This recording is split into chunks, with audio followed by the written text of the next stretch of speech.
Hello everyone, I am सुगम। Welcome back. तो कैसे हो आप सब? आशा करती हूँ आप सभी लोग अच्छे होंगे। स्वागत है आप सभी का आपके अपने एसपी स्टडी यूट्यूब चैनल पर।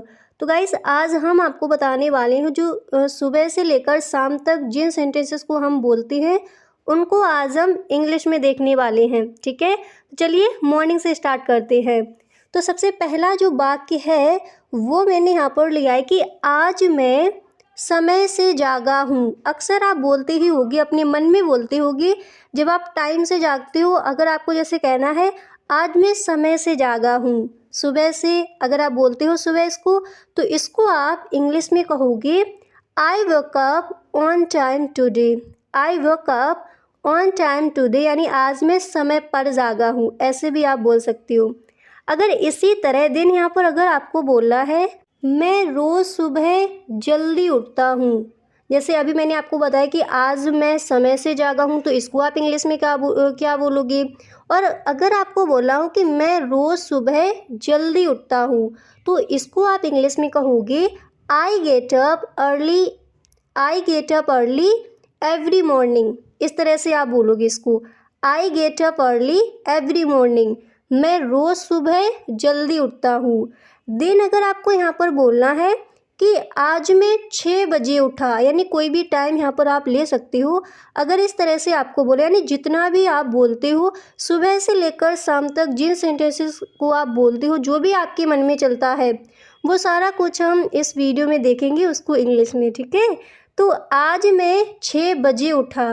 ओके, अगर इस तरह से आप बोलो तो इसको आप इंग्लिश में कहोगे today I woke up at 6 o'clock। ठीक है, अब इसी तरह नेक्स्ट जैसे आपको बोलना है मेरा ब्रश कहाँ है।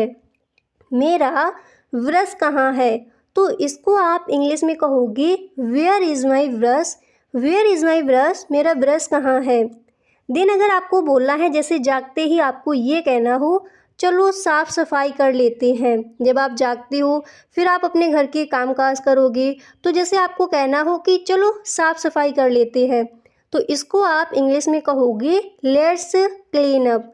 लेट्स क्लीन अप, चलो साफ़ सफाई कर लेते हैं।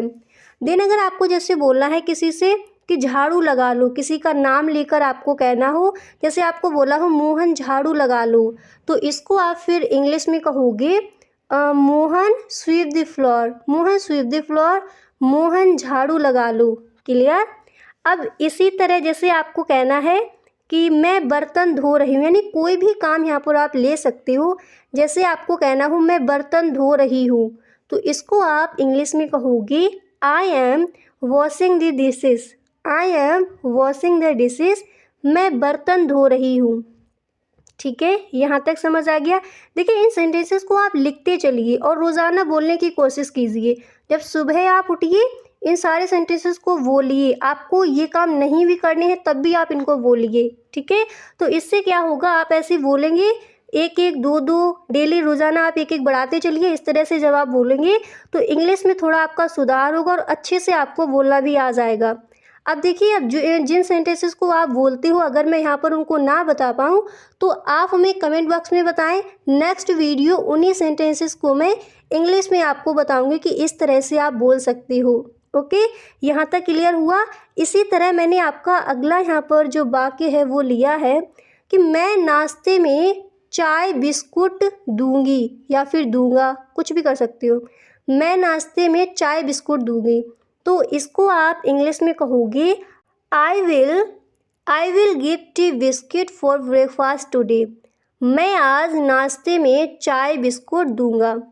अब इसी तरह देखिए, अगर यहाँ पर आपको ये बोलना हो, अगर आप बोलना चाहते हो कि नाश्ते में आज क्या है, नाश्ते में आज क्या है, या फिर आप इस तरह से कहना चाहो कि नाश्ते में क्या बनाया आज। ठीक है, तो आप इसको इंग्लिश में कहोगे what did you make for breakfast today. What did you make for breakfast today, नाश्ते में क्या बनाया आज। ठीक है, इस तरह से आप इसको बोल सकते हो।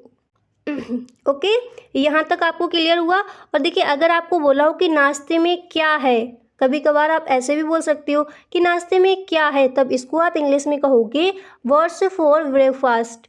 व्हाट्स फॉर ब्रेकफास्ट, नाश्ते में क्या है। क्लियर।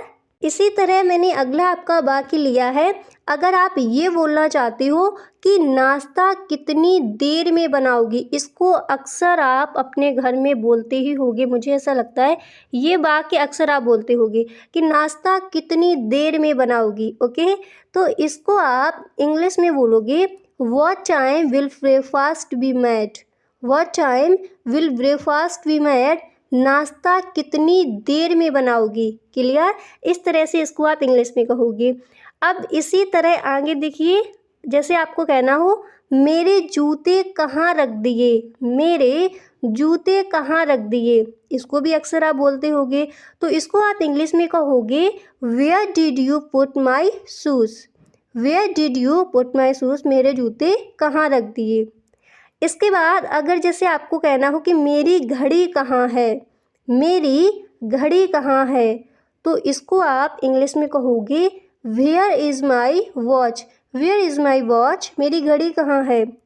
दिन आपको बोला हो मेरे सामान को हाथ मत लगाया करो, कभी आपको गुस्सा आता है और आपको इस तरह से कहना हो मेरे सामान को हाथ मत लगाया करो, ठीक है, तो इसको आप इंग्लिश में कहोगे don't touch my stuff, don't touch my stuff, stuff यानी सामग्री, ठीक है, तो डोंट टच माई स्टफ़, मेरे सामान को हाथ मत लगाया करो। क्लियर। अब इसी तरह से मैंने यहाँ पर आपका अगला जो वाक्य है वो लिया है कि टिफ़िन तैयार कर दो मैं लेट हो रहा हूँ, ठीक है, टिफ़िन तैयार कर दो मैं लेट हो रहा हूँ, तो इसको आप इंग्लिश में कहोगे prepare tiffin I am getting late, prepare tiffin I am getting late, tiffin तैयार कर दो मैं लेट हो रहा हूँ। इसी तरह अगर आपको कहना है कि मोहन को तैयार कर दो बस आती ही होगी, जैसे आप घर में बड़े हो और आपको बोला है कि मोहन को, यानी कोई भी नेम आप ले सकते हो, उसको तैयार कर दो बस आती ही होगी, ठीक है, तो इसको आप इंग्लिश में कहोगे get Mohan ready the bus will certainly come, ठीक है, इस तरह से इसको आप बोल सकते हो। अब इसी तरह अगर जैसे आपको कहना है कि मोहन बस में शैतानी मत करना, मोहन बस में शैतानी मत करना, तो इसको आप इंग्लिश में बोलोगे डोंट मिसबिहेव इन मोहन बस, ठीक है, इस तरह से इसको आप बोल सकते हो। जैसे मोहन बस में शैतानी मत करना, तो इसको आप इंग्लिश में क्या बोलोगे डोंट मिसबिहेव इन मोहन बस, यानी मोहन बस में शैतानी मत करना। इसी तरह अगला आपका जो वाक्य है वो मैंने लिया है तुम्हारी टीचर से शिकायत करनी पड़ेगी। अब यहाँ पर देखिए टीचर मैंने लिया है, आपको बोला हूँ तुम्हारी मम्मी से शिकायत करनी पड़ेगी, तुम्हारी पापा से शिकायत करनी पड़ेगी, तुम्हारी भाई से शिकायत करनी पड़ेगी, किसी को भी यहाँ पर आप रख सकती हो, ठीक है, जैसे मैंने यहाँ पर कहा तुम्हारी टीचर से शिकायत करनी पड़ेगी। ओके, तो इसको हम इंग्लिश में कहेंगे यू हैव, ठीक है, you have to complain to your teacher, you have to complain to your teacher, तुम्हारी टीचर से शिकायत करनी पड़ेगी, ठीक है, इस तरह से इसको आप कहोगे। अब इसी तरह जैसे अगर आपको बोला हो कि आज कॉलेज जाने का मेरा मन नहीं है, इसको भी आप अक्सर बोलते होगे कि आज कॉलेज जाने का मेरा मन नहीं है। अगर आपको कहना हो आज ऑफिस जाने का मेरा मन नहीं है, तो यहाँ पर आप ऑफिस रखिए। जैसे आपको कहना हो आज कॉलेज जाने का मेरा मन नहीं है, तो इसको आप इंग्लिश में कहोगे I don't feel like going to college today, I don't feel like going to college today. Clear. इसी तरह जो आपका अगला जो सेंटेंस है वो मैंने यहाँ पर लिया है कि तुम्हारे दोस्त का फ़ोन आ रहा है। जैसे आपको किसी से कहना है, घर में अक्सर आप इसको बोलते ही होगे किसी ना किसी से। जैसे यहाँ पर मैंने दोस्त लिया है, आप बोल सकते हो तुम्हारे भाई का फ़ोन आ रहा है, तुम्हारी सिस्टर का फ़ोन आ रहा है, तुम्हारी मम्मी का फ़ोन आ रहा है, किसी का भी यहाँ पर आप ले सकते हो। तो जैसे मैंने यहाँ पर कहा तुम्हारे दोस्त का फ़ोन आ रहा है, ठीक है, तो इसको आप इंग्लिश में कहोगे your friend is on the call, your friend is on the call, तुम्हारे दोस्त का फ़ोन आ रहा है या फिर तुम्हारा दोस्त फ़ोन पर है, ठीक है, इस तरह से भी इसको आप बोल सकते हो। अब इसी तरह अगर आपको किसी से कहना हो कि जैसे आपको कहना है मैं बहुत खुश हूँ, ठीक है। नेक्स्ट सेंटेंस मैंने यहाँ पर लिया कि मैं बहुत खुश हूँ। अक्सर इसको आप बोलते हो, तो इसको आप इंग्लिश में कहोगे I am very happy. I am very happy. Then आपको बोला हो कि आज का दिन बहुत अच्छा गया। आज का जो दिन है वो बहुत अच्छा गया, तो इसको आप इंग्लिश में कहोगे today was a good day. Today was a good day. आज का दिन बहुत अच्छा गया। ठीक है, तो आज मैंने आपको बता दिया सम डेली यूज सेंटेंस। अगर आपको वीडियो पसंद आया है तो इसको आप एक लाइक ज़रूर कर दें। Okay, thank you so much.